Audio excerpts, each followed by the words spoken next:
그 9월 8일자 들소리 신문이라는 신문의 기사가 하나 나왔는데 믿는 이들에겐 그러하겠지만 저에겐 굉장히 충격적인 기사가 하나 실렸습니다. 그 기사의 내용은 이런 겁니다. 2022년을 기준으로 했을 때에 한국의 기독교인의 퍼센테이지가 37%랍니다. 그런데 앞으로 10년이 지나고 나면 그 퍼센테이지가 10%로 줄어든답니다. 물론 이건 신문의 기사이기 때문에 그렇게 될지 안 될지는 저도 잘 모르겠지만, 그러나 신뢰할 수 있는 연구기관에 의하여서 조사한 내용이라고 보아질 때에는 상당한 충격적이었다라는 생각이 되어졌습니다. 그렇다고 한다면 우리가 지금 37%의 한국에 기독교인이 있다라고, 한국 인구의 37%인데 10년 후라면 저와 여러분이 그래도 이 땅에서 살고 있지 않겠습니까? 그러면 지금 믿음 생활을 하고 있는 그 믿음의 식구들 27%는 어디로 갔단 말입니까? 급격히 줄어든다는 이야기입니다. 우리 예수님께서 이렇게 말씀을 하셨어요. 인자가 올 때에 세상에서 믿음을 보겠느냐. 저는 들소리 신문의 이 기사를 보면서 그럴 수도 있겠다 라고 저는 긍정적인 부분에 또 생각을 해보았습니다. 제가 긍정적인 생각을 하게 되어진 이유는 다른 것이 아니라 하나님의 말씀에 예수님께서 인자가 다시 올 때에 세상에서 믿음을 보겠느냐, 믿는 자를 볼 수 있겠느냐라고 말씀을 하셨잖아요. 그렇다면 정말 믿음의 사람들이 급격히 줄어들 수도 있겠다. 이것은 한국에 대한 이야기이긴 하지만 지금 세계적으로 보면 유럽이라든지 이런 쪽에 보면 그 교회들이 다 공동화가 되어버리고 교회가 술집으로 또는 기타 일반적인 사업장으로 또 아니면 그냥 비어있는 건물들로 남아있고 교인을 찾아보기 어려운 현실이 되어 있잖아요. 오늘 여기에서 말씀을 전하고 있는 저나 또는 듣고 있는 여러분들 중에서 그리 되지 않겠지만 10년 후에 과연 예배 자리에 다 있다고 볼 수 있을까? 라고 하는 걱정도 해볼 수 있다라고 하는 겁니다. 한 가지 질문을 드리겠습니다. 우리 예수님은 하나님이신데 하나님이신 예수님께서, 하나님이신 그분이 사람의 몸을 입고 이 땅에 오신 이유가 있습니다. 목적이 있습니다. 그 이유와 목적을 혹시 아실 수 있으실까요? 자, 제가 그 답을 성경에서 제시해 드리겠습니다. 마태복음 1장 21절입니다. 우리 한번 같이 읽으실까요? 시작. 아들을 낳으리니 이름을 예수라 하라. 이는 그가 자기 백성을 그들의 죄에서 구원할 자이심이라 하니라. 아멘. 하나님께서 사람이 되셔서 이 땅에 오신 이유가 뭐예요? 무엇이라고 생각하세요? 그분이 오신 목적이 뭐예요? 우리를 죄에서 무엇하기 위해서? 구원하기 위해 오셨어요. 그분의 오신 이유와 목적은 분명해요. 요한복음 3장 16절 한 곳 더 보죠. 하나님이 세상을 이처럼 사랑하사 독생자를 주셨으니 이는 그를 믿는 자마다 멸망하지 않고 무엇하려고? 영생을 얻게 하려 하심이라. 마태복음 1장 21절에 같은 내용이죠. 예수님께서 이 땅에 오신 목적은, 이유는 분명해요. 다른 거 없어요. 우리를 죄에서 구원하시고 우리를 멸망해서 구원하셔 영생에 이르게 하시려는 목적을 가지고 오셨다는 거예요. 그렇다면 여기서 다시 한 가지 질문을 드리겠습니다. 그러면 저와 여러분이 교회에 다니잖아요. 교회 다니면서 또 하나는 예수님을 믿는다, 아니 믿고 있잖아요. 또는 믿는다 하고 있잖아요. 그럼 우리가 교회에 나오는 목적이, 우리가 교회에 나와서 예수님을 믿는다고 하는, 아니 믿는 목적이 뭐예요? 이유가 무엇이어야 돼요? 대답하실 수 있으시잖아요. 앞부분에 답이 있으니까. 예수님이 오신 목적은 죄에서 우리를 구원하시는 것이고 멸망에서 영생으로 가게 하시는 거예요. 그러므로 우리가 교회에 다니는 목적은 다른 것 없어요. 다른 목적이 아니에요. 그분의 목적대로 우리는 그분을 믿음으로 죄에서 구원을 받는 것이고, 우리는 그분을 믿음으로 멸망에서 영생을 얻는 것이에요. 만약 이렇지 않다면, 이 믿음이 우리에게 지금 없다면, 또 이 믿음을 가지지 않는다면 10년 후에 우리는 어떠면 37%에서 27%의 돈은 교회를 떠나는 사람들이 될 수도 있다라고 하는 거예요. 그렇다면 예수님께서 우리를 죄에서 구원하시고 멸망에서 영생을 얻게 하시려고 오셔서 그 일을 위해서 십자가에서 달려 돌아가셨어요. 달려 돌아가신 그것을 믿는 이들에게 그 길을 열어주셨는데, 그리고 이 땅에 영원히 계신 것이 아니라 3일 만에 부활하시고 다시 하나님의 나라로 가셨잖아요. 믿으시면 아멘? 가셨어요. 근데 예수님께서 가시면서, 그러시면서 내가 영원히 가는 것 아니야, 내가 다시 올 거야 라고 하는 약속의 말씀을 주셨어요. 그렇다면 예수님께서 가시면서 다시 오시마라고 약속하신 그 약속의 목적이 무엇이냐라는 거예요. 무엇 때문에 다시 오시겠다고 하셨느냐라고 하는 거예요. 자, 이 부분도 우리가 요한복음 14장 1절로 3절까지 말씀에서 답을 얻을 수 있어요. 한번 또 읽으실까요? 시작. 너희는 마음에 근심하지 말라. 하나님을 믿으니 또 나를 믿으라. 내 아버지 집에 거할 곳이 많도다. 그렇지 않으면 너희에게 일렀으리라. 내가 너희를 위하여 거처를 예비하러 가노니. 아멘. 여기서 잠깐만요. 3절로 가기 전에 잠깐 보죠.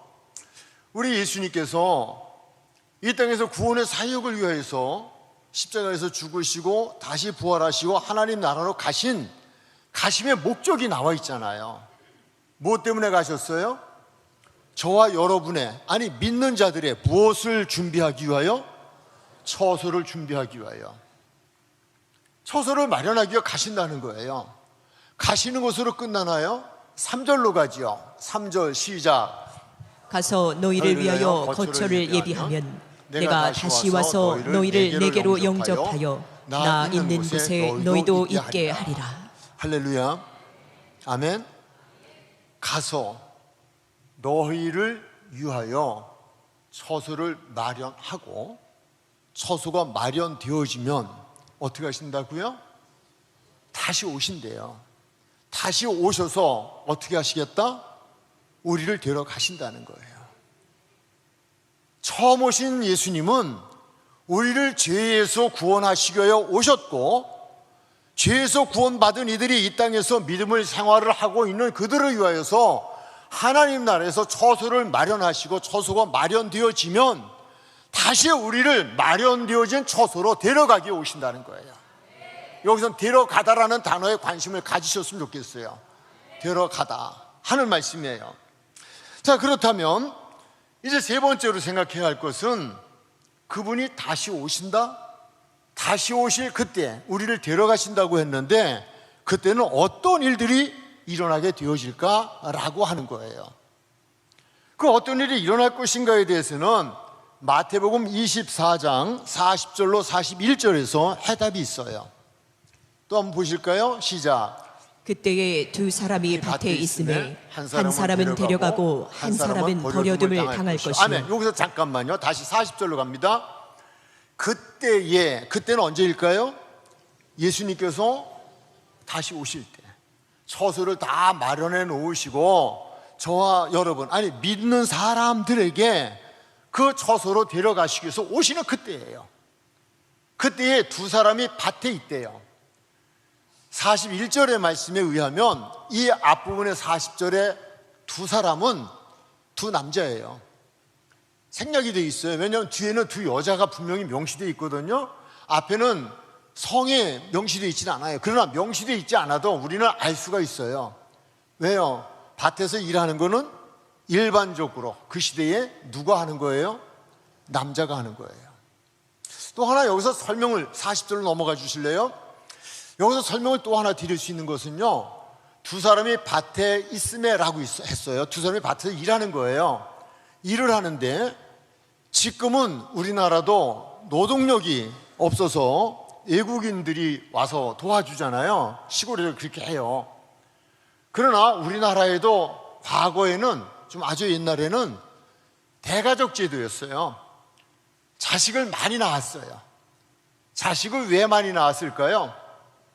할 일이 없어서? 아니에요. 노동력이에요. 그래서 농사를 짓던 시대였어요. 그 시대의 자산은 그 시대에 자식들이 많은 거예요. 그래서 그들이 농사를 짓는 거예요.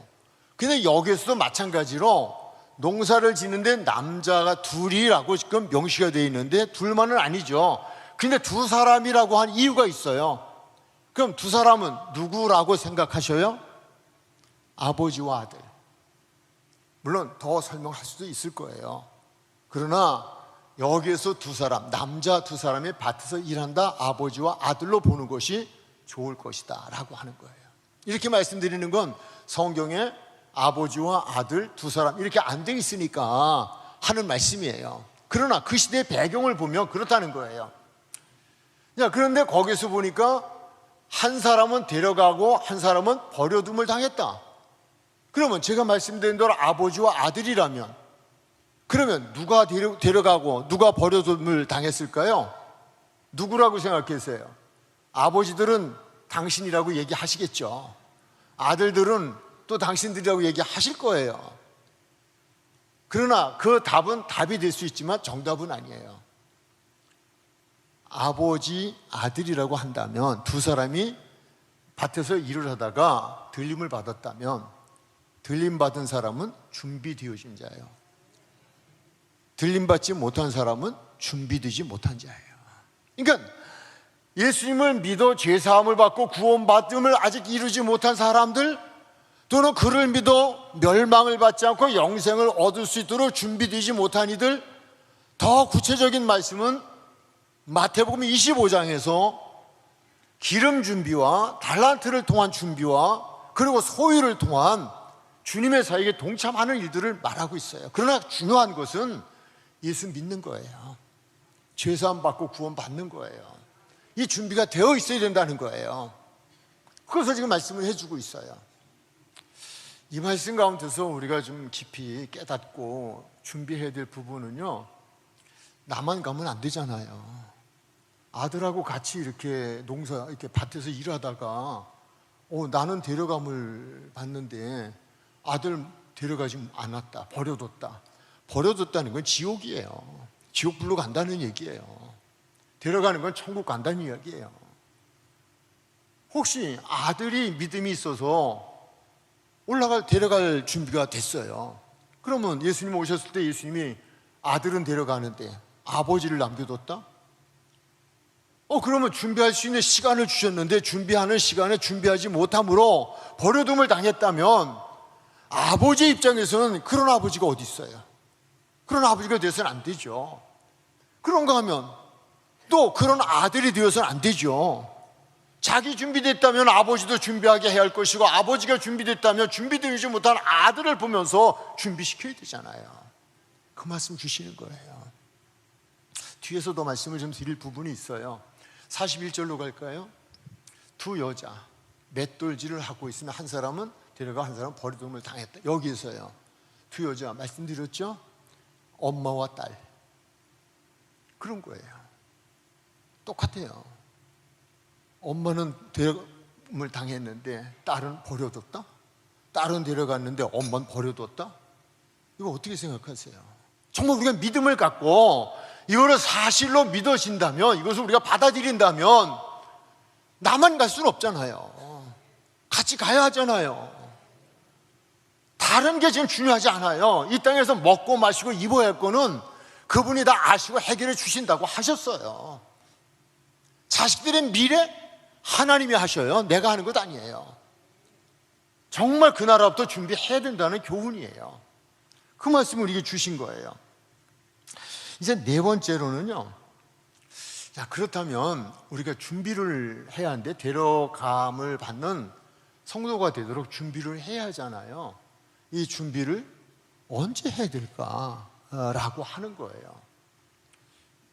거기에 대해서 우리 예수님께서 오늘 본문에서 말씀을 이렇게 주신 것 보면요, 2절 이하의 말씀 보면 주님이 오실 때가 되면 거짓 선지자가 많이 나타날 것이고 거짓 그리스도가 많이 나타날 것이다. 종교적인 혼란의 시대가 온다. 종교적으로 진짜와 가짜가, 이게 혼돈의 시가 온다는 거예요. 미혹이 된다는 거예요. 그런가 하면 자연재해, 처처의 기근, 지진, 그런가 하면 나라와 나라의 난리, 기타 등등의 사건들. 이거 구체적인 말씀을 드리지 않을 거예요. 여러분이 더 잘 아시고 계실 터이니까. 이런 일들이 빈번하게, 이런 일들의 농도가 강해지게, 더 세게 이루어지면, 그러면 주님이 오심이 가까워진 것을 알라고 하는 우리에게 징조를 보여주시겠다는 거예요. 근데 그 징조보다 더 정확한, 아니 우리 믿음의 사람들과 관계된 징조를 말씀을 해주셨어요. 그것이 무엇인가 하면 노아의 때와 같다라고 한 거예요. 즉 노아의 때와 같아지는 것을 보거든, 그러거든 너희들은 깨달아라. 그때가 되면 내가 올 것이다. 그때가 들림받고 버림받는 때가 될 것이다 라고 하는 말씀을 주시는 거죠. 말씀으로 들어가 볼게요. 마태복음 24장 37절로부터의 말씀을 한번 좀 보시도록 할게요. 37절 먼저 보겠습니다. 함께 읽으실까요? 시작. 노아의 때와 같이 인자의 임함도 그러하리라. 아멘. 인자의 임함이 어느 때에 오신다고요? 어느 때라고요? 노아의 때와 같다, 같이라는 단어예요. 그러니까 이것이 벌써 얼마나 오랜 세월이 지나갔어요. 노아의 때가 얼마나 오랜 세월이 지나갔어요. 그럼에도 불구하고 다시 예수님이 오실 때 이 세상은 어떤 세상이 될 거냐? 노아의 때와 같은 때가 될 거라는 거예요. 뭐 자연재해 이런 것도 중요해요. 그것을 통해 징조를 우리가 알 수도 있어요. 말세다 하잖아요. 이보다 더 중요한 부분은 예수님께서 직접 말씀하기를 그때에는 노아의 때와 같다. 이 노아의 때와 같은 때가 되어지면, 이런 일들이 생기면 내가 오는 때인 줄 너희가 알라는 거예요. 그 말씀을 주셨어요. 그러면 조금 더 우리 38절로 갈까요? 시작. 홍수전에 노아가 방주에 들어가던 날까지 사람들이 먹고 마시고 장가들고 시집가고 아멘. 있으면서. 여기서 한번 말씀을 보시자고요. 홍수 전에 노아가 방주에 들어가던 날까지 사람들이 무엇했다? 먹고 마시고 장가가고 시집가고. 이게 무슨 문제예요? 그러면 주님 오실 때는 우리 먹지도 말아야 돼요. 마시지도 말아야 돼요. 시집도 가지 말고 장가도 가지 말아야 돼요. 그런 건가요? 아니에요. 그런 거 아니에요. 여기서 노아의 때와 같다고 했으니까 노아의 때에 먹고 마시고 시집가고 장가간 일들이 어떤 것일까요? 라고 하는 해답이 주어져요. 그래서 이 말씀은 창세기 6장으로 가면 해답이 나와요.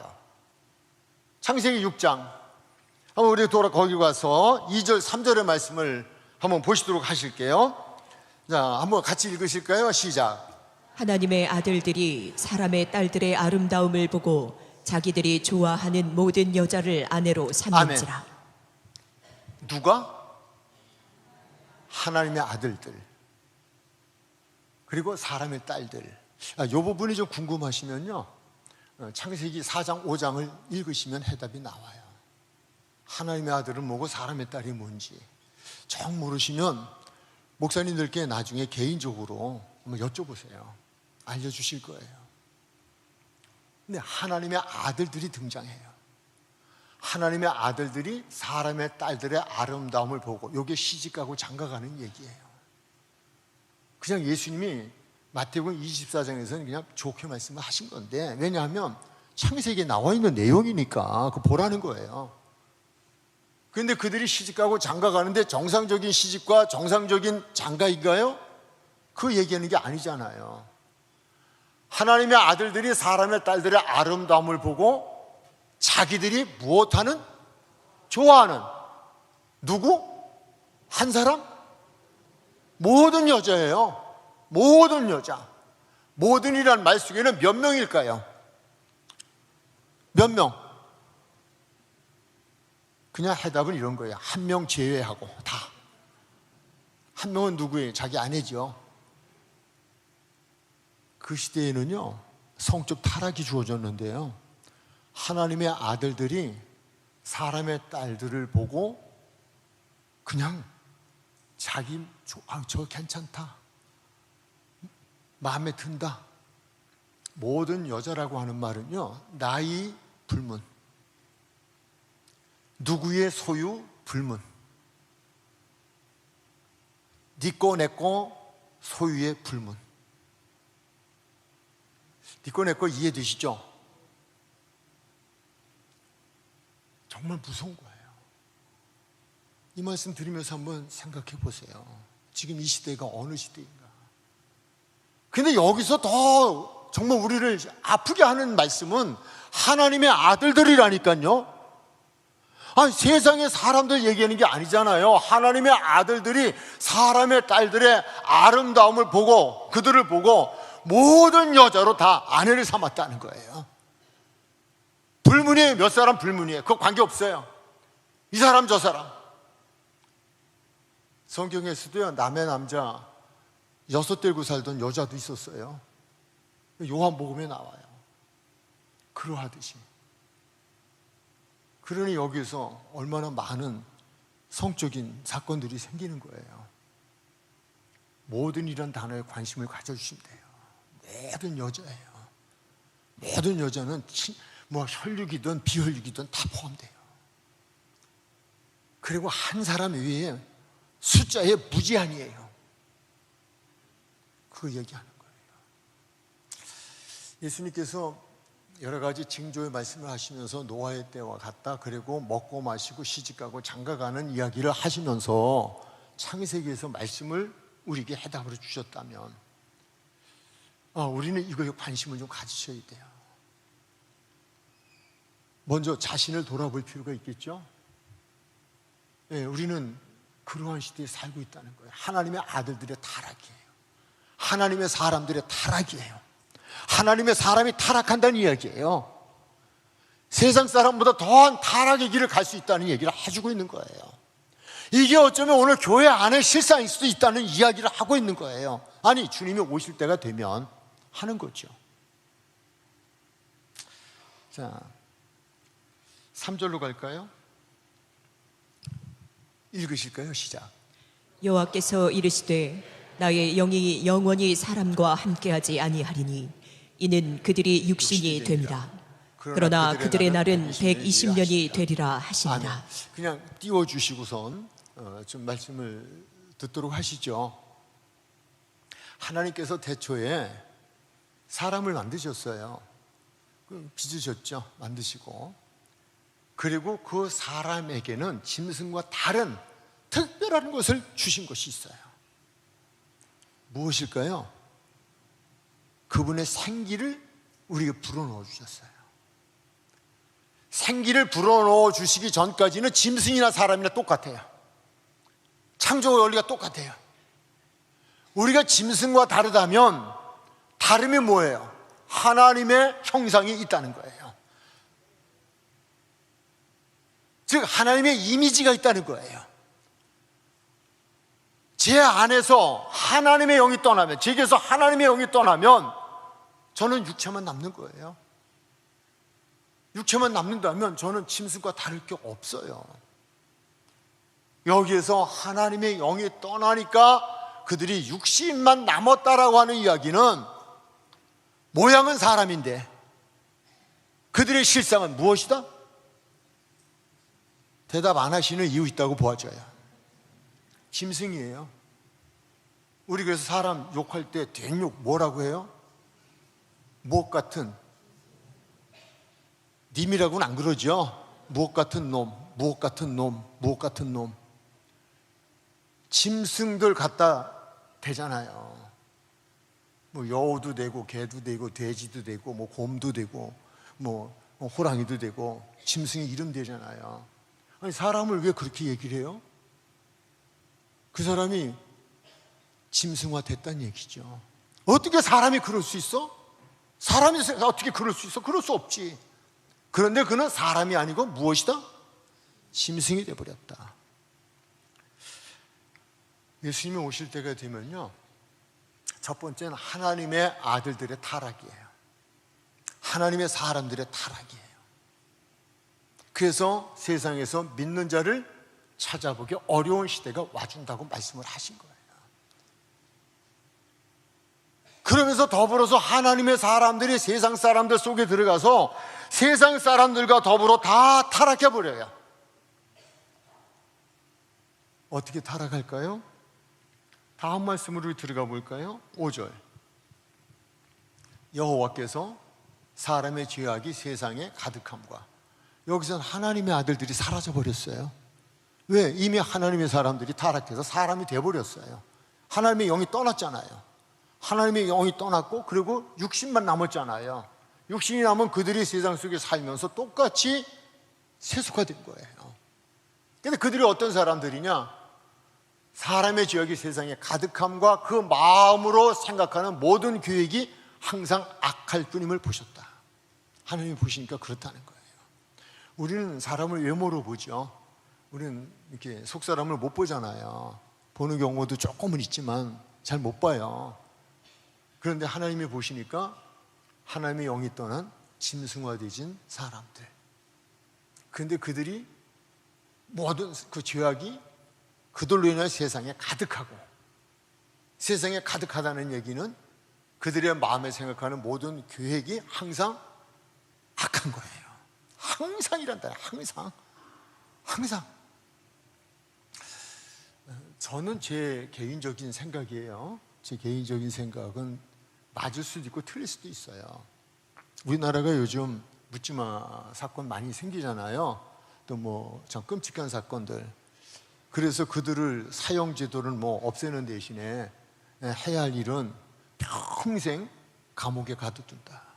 그런 얘기 하잖아요. 감옥이라고 안 그러나요? 교도소라잖아요. 하여튼 거기다 가둬둔다 그러잖아요. 평생 안 내보내고. 저는 개인적으로 그런 생각했어요. 이 세상을 다 그러면 교도소로 만들어야 된다. 왜? 하나님 말씀에 모든 사람이 다 악해졌다 그러잖아요. 모든 사람이 다 지금 생각하는 모든 게 악했다고 했잖아요. 모든 사람이라면. 그러면 그 중에 오히려 우리 노아 같은 분만 한 분만 은혜를 입어서 의로운 자가 되셨는데, 그의 가족인데 그 빼놓고는 다 가둬놔야 되잖아요. 우리는 좋은 세상이 되기도 기도해야 되지만요, 성경적이기 때문에요, 하나님 예언의 말씀이기 때문에요, 말씀은 문자 그대로 이루어져요. 우리는 우리가 준비하는 삶을 살아야 돼요. 우리가 기도할 때도요, 세상이 좋은 세상이 되게 해주세요라는 기도 필요하죠. 그보다 더 중요한 것이 있어요. 이 약한 세대에 죄악에 물들지 않고 믿음을 지키는 승리자가 되게 해주세요. 우리 교회 성도가 그런 성도들이 다 되게 해주세요. 세상은 날로 악해집니다. 사람들 악해집니다. 그 기도 우리 해야 돼요. 자, 그렇다면 하나님께서는 이런 세상 그냥 두실까요? 우리 예수님이 그냥 계실까요? 다시 오신다고요. 오실 때 왜 오실까요? 저리로서 산 자와 죽은 자를 심판하러 오셔요. 우리 고백하잖아요. 예배 때마다 고백하잖아요. 저리로서 산 자와 죽은 자를 심판하러 오신다니까요. 산자는 누구예요? 구원받은 이들이에요. 산자는 누구예요? 영생을 얻은 자들이에요. 산자는 누구예요? 천국 가는 사람들이에요. 즉 예수님이 오셔서 데려갈 사람들이에요. 죽은 자는 누구예요? 버려두는 사람들이에요. 지옥 갈 사람들이에요. 그거 심판하러 오신다는 거예요. 또 그렇잖아요. 오늘 말씀에도 보면 데려가는 사람과 버려두는 사람이 있다고 말씀을 하셨잖아요. 창세기 6장 6절로 7절이에요. 땅 위에 사람 지으셨음을 한탄하사 마음에 근심하시고. 저는 6절의 말씀 속에서 좀 잠깐 제 자신이 멈췄었어요. 시간을. 하나님은 나를 지으신 것에 대해서 한탄하실까? 아니면 좋아하실까? 죄송해요. 지금 울컥하는데 솔직하게 고백해도 될까요? 한탄하실 것 같아요. 내가 기도하면서 그렇게 살려고 몸부림쳐도요, 어느 사이인가 가룟 유다의 마음에 예수를 팔려는 생각을 넣어줬던 마귀들이요, 제 안에도 살짝 와가지고 그런 생각들을 자꾸 넣어주는 거예요. 야, 정말 나가 어떤 때 넘어지기도 하고 쓰러지기도 하고. 또 이상하게 생각하지 마세요. 모르겠지 많이 넘어지냐고 그러지 마시고요. 저 나름대로는 그래요. 나름대로는 그렇다. 나름대로는 정말 하나님 앞에서 우리 성원의 가족들은요, 하나님께서 한 분 한 분을 이렇게 보시고요, 하나님께서 여러분을 지으셨음을, 세상에 보내셨음을 한탄하지 아니하시고 정말 좋아하실 수 있는, 기뻐하실 수 있는, 정말 잘했다, 내가 너 지으기를 너무 잘했다, 너를 세상에 보내길 너무 잘했다, 그런 분들이 되기를 주님의 이름으로 축복합니다. 7절이에요. 시작. 이르시되 내가 창조한 사람을 내가 지면에서 쓸어버리되 사람으로부터 가축과 기는 것과 공중의 새까지 그러하리니 이는 내가 그것들을 지었음을 한탄함이니라 하시니라. 아멘. 하나님은 지금도 노아의 시대처럼 기다리고 계시죠. 하나님께서 그들의 모든 생각이 악하고 사람 지으셨음을 한탄하신다 하셔서 바로 즉각적으로 하셨나요? 즉각적으로 심판하셨어요? 몇 년의 유예 기간을 주셨어요? 120년. 더욱이 놀라운 것은요, 하나님께서 그렇게 말씀을 주셨거든요. 이 수명이 120년이 될 거야. 그리고 홍수로 세상을 심판할 거야. 이미 예언을 해 주셨어요. 말씀 주셨어요. 그리고 그 안에 무엇을 하라? 준비하라. 무엇을? 방주를 준비하라. 그런데 오늘 다시 우리가 마태복음 24장으로 가면은요, 39절에 이렇게 말씀을 했어요. 홍수가 나서 그들을 다 멸하기까지 무엇하지 못했다? 홍수가 나서 멸하기까지 며칠 걸렸어요? 노아의 홍수가 며칠인지 아시죠? 예, 그냥 여러분들 잘 쫓겨니 또 이상할까봐 제가 대답할게요. 40일이에요. 120년의 시간을 주시고 홍수가 나서, 그러면서 비가 떨어지면 알아봐야 되잖아요. 그 시대는 비가 오지 않던 시대예요. 야, 이상한 게 온다, 이게 뭐가 됐네, 때가 됐네, 깨달아야 되잖아요. 적어도 말씀을 들은 사람들은 깨달아야 되잖아요. 그런데 홍수가 나서 40일을 지나면서 그 비가 멈추지 않고 장대비가 계속 내림에도 불구하고 그들은 무엇했어요? 자기가 보기에 좋게 여겨지는 모든 여자로 다 아내를 삼는 일에 바빴어요.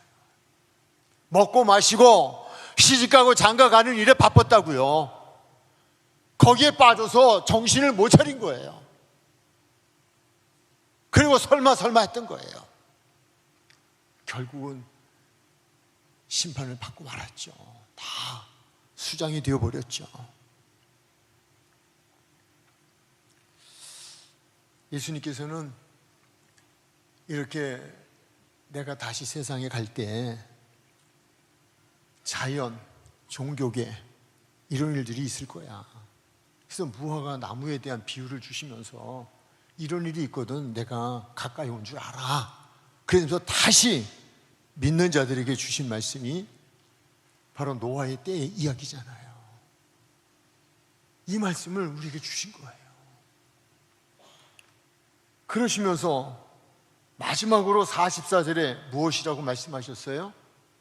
이러므로 너희도 준비하고 있으라.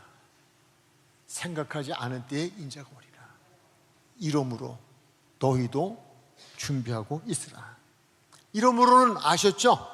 지금 이렇게 되어질 거니까, 세상이 이렇게 지금 변해지고 이런 되어진 일들을 통하여 예수님이 지금 얼마쯤 우리에게 가까이 오셨는지, 그 일이 언제쯤 일어날지는 알으라 이거예요. 무화과 나무의 비유를 통해서 깨달으라는 거예요.